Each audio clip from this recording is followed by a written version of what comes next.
I know this topic sounds a little bit scary, but actually it's not scary. It's rather a little bit sad. Based on my opinion, based on my personal experience, in order for us, for you, for me, for pretty much everybody to live, somebody has to die. More about it, who shall die, why shall they die, in today's video. But obviously before we begin, I have to tell you that this is Yury Experience, and here I share my various experiences about different topics. I do 2 videos per week, Mondays and Thursdays. If you will enjoy this video, please drop a like, you can also subscribe to the channel, you can also leave a comment. Let's go! I want to start with something that's still a little bit sad, but also somewhat calming for a lot of people, for me personally too. This stuff that somebody has to die in order for you to live is not exclusive to humans. Pretty much every living being on this planet needs stuff that I will discuss today in order to live. Being it human, being it other types of animals, being it bacteria or viruses or whatever else, in order for them to exist, in order for them to survive, somebody else has to die for different various reasons. Sometimes it is survival of the fittest, sometimes it is food, so the food chain problem. Sometimes one thing cannot coexist with a different thing. Only one of them can survive, and yeah, if there is a choice, both of the things will fight for their living in the future. What parts of our life are so important that other beings have to die for them? I will give you a couple of examples. For example, safety.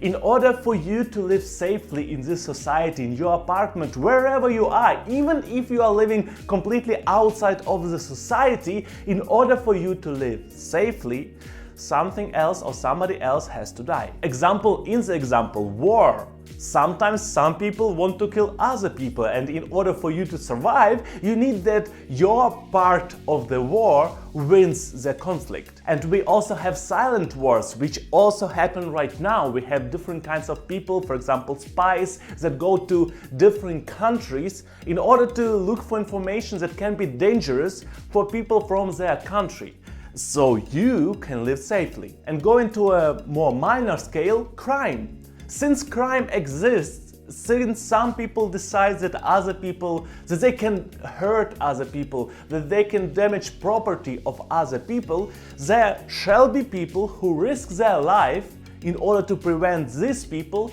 from killing other people.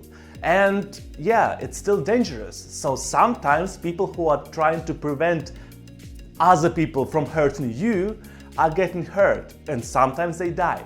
And that is what they do for your safety. Another part of life for which other beings die is health.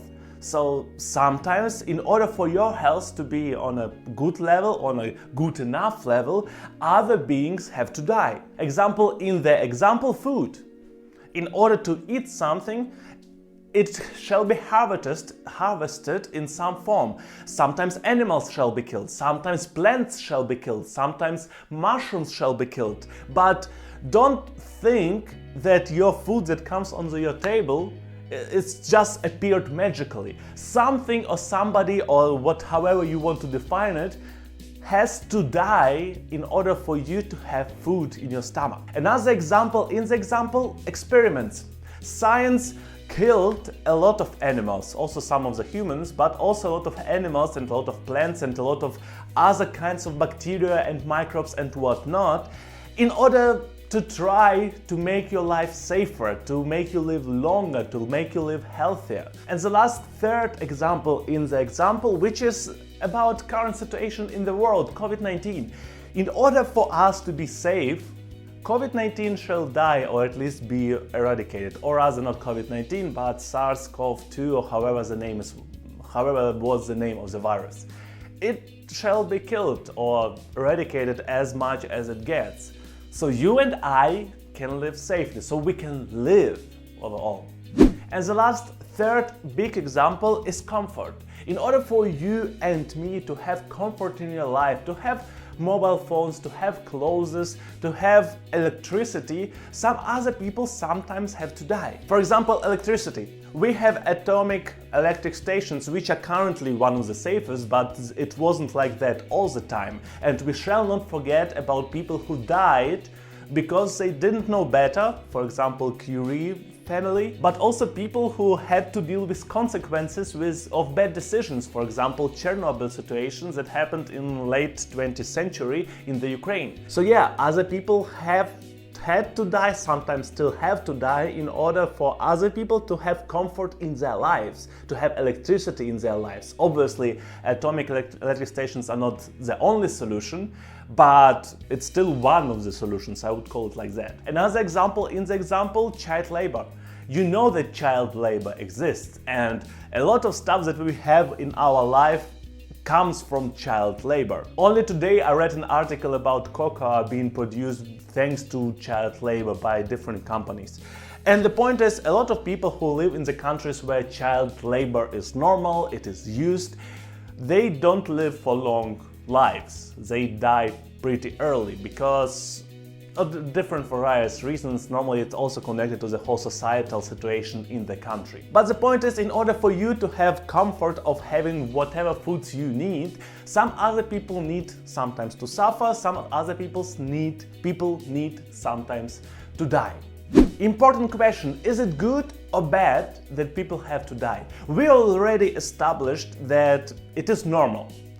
All over the world, all living beings basically live thanks to other beings dying. And examples that I mentioned in this video can be compared with the life in animal kingdom, and it will not be that difficult to make that comparison. But is it good or bad from a moral perspective? And in my personal opinion, it is a decision for each person individually. It is not something that I can tell you how to do. I cannot tell you to go away out of the society in order for you not to live in the country that was created on the corpses of different people that died during different wars. I cannot tell you that.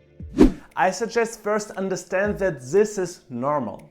The life-death circle is normal. It is a pity. It is sometimes not the most comfortable thing to think about. For example, in my video about death, I thought about death a lot, and it is not a very comfortable thought. But starting from that point, you can try to look at your personal experience and decide for yourself whether you find it good or bad that this specific something died for you. For example, you probably don't care so much about some insects dying, like, I don't know, in the corner of your room because you cleaned your room. But maybe you do care about animals, maybe you do care about other people, and you can do something maybe in order to support them or in order to reduce the amount of people or whatever that dies because of you. Maybe there are some ways to do it on a more or less high level of efficiency. The one thing that I will tell you that is connected to this point, and it is very important, don't listen to society. Or shall rephrase it, don't only rely on society in order for you to understand what is morally right or morally wrong. As I said it already on different occasions, in different topics, society changes its mind regularly.